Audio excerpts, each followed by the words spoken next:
Yo,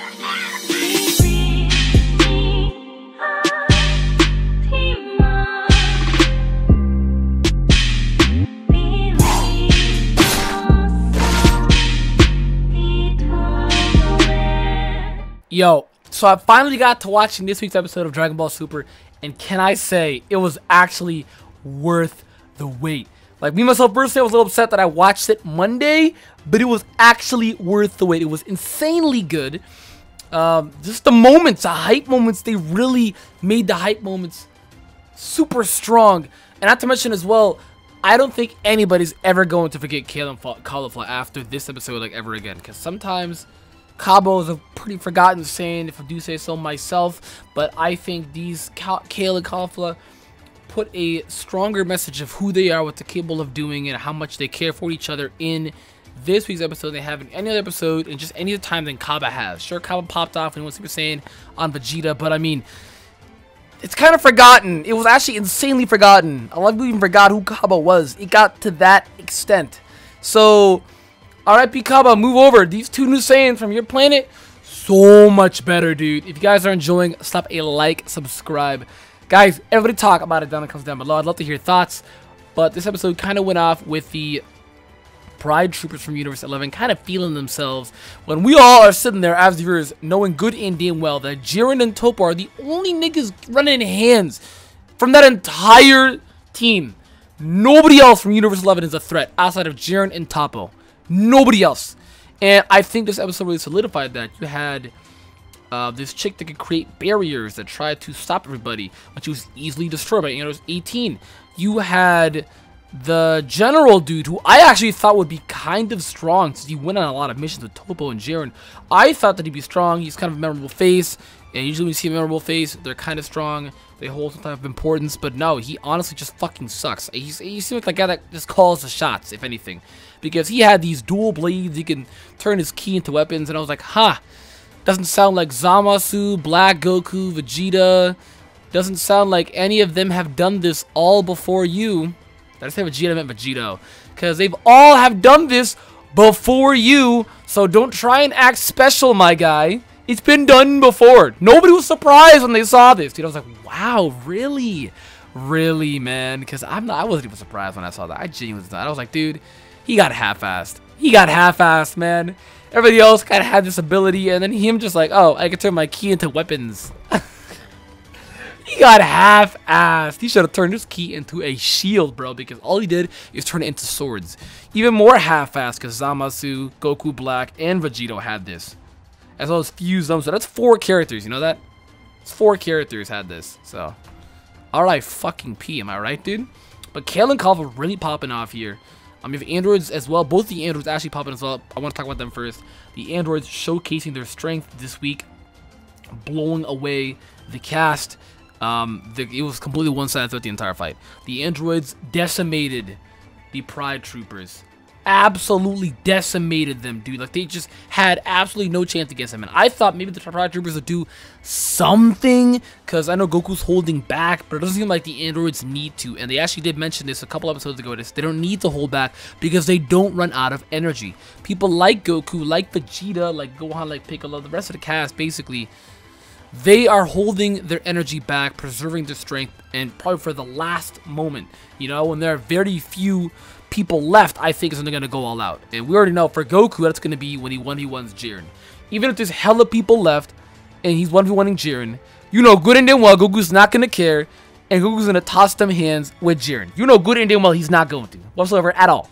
But now, androids absolutely had this one-sided, whereas these guys kind of acted like they conserved energy as well. They didn't want to go complete all out, because in reality, if they did, this guy could have made the world's biggest fucking sword and tried to slice up the androids, but he didn't do that. He just kind of had these little dual mini blades here.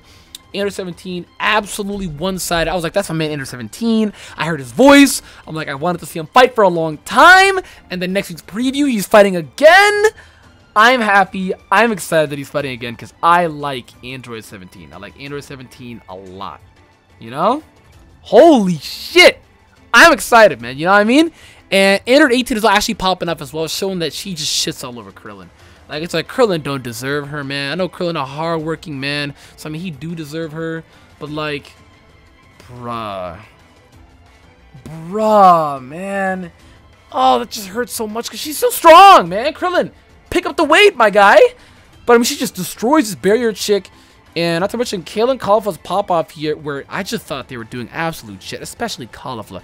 I mean, I know Kale is the one that's trapped, but we expect this from Kale. We expect Kale to do absolutely nothing until she gets pissed off, because we know what she's capable of doing. But Caulifla, man, I gotta say, Caulifla, I actually shake my head so goddamn hard that my neck broke.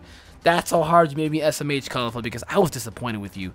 She did absolutely nothing until Kale went berserk. She did absolutely nothing. If you want to talk about useless, we all know Kale is used from the get-go. We know she's used from the get-go.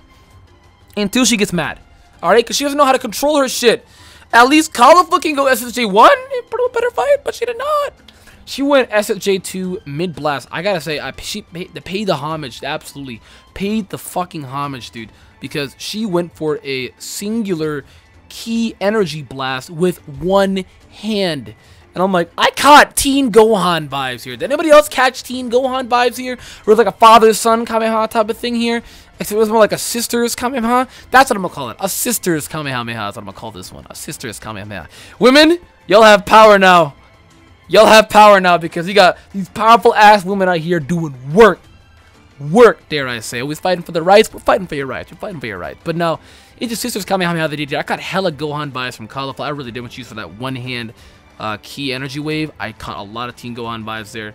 I really thought it was cool too how Kale actually preserved and controlled her energy to then absolutely control the beast within.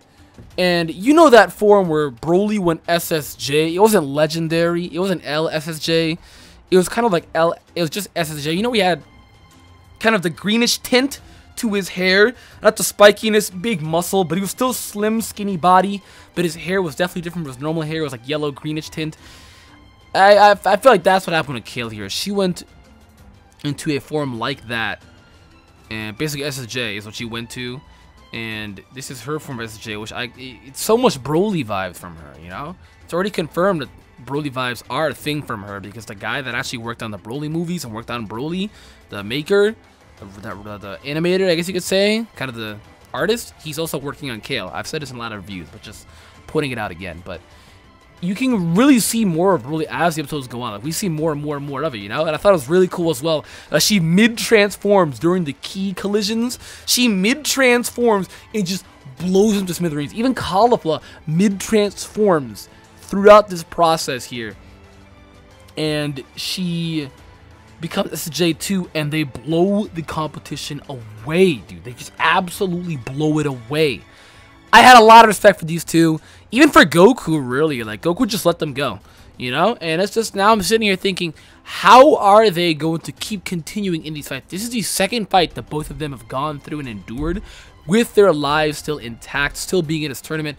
But it's the second time now, and they're like damn near almost out of energy now, especially Kale. So it's like how are they going to continue in this tournament is what I'm wondering, you know? How exactly will they continue in this tournament? Because they look like they're just fucking done, dude. Like, they're out of energy. They're going 100%. I'm not going to lie. They're going 100%. Maybe they're not. We know Kale is. And I just dropped something. I just thought I dropped my phone. I dropped something. We know Kale is, but we don't know if Caulifla is. I think Caulifla actually is as well. It's just more along that we don't know if Caulifla is going to go SSJ3. I mean, Goku hinted it. So, I mean, he's a little more trendy, you can go SSJ3. But the only reason why I think that she still may go SSJ3 within this tournament is because she's kind of like what that's saying that doesn't really need training.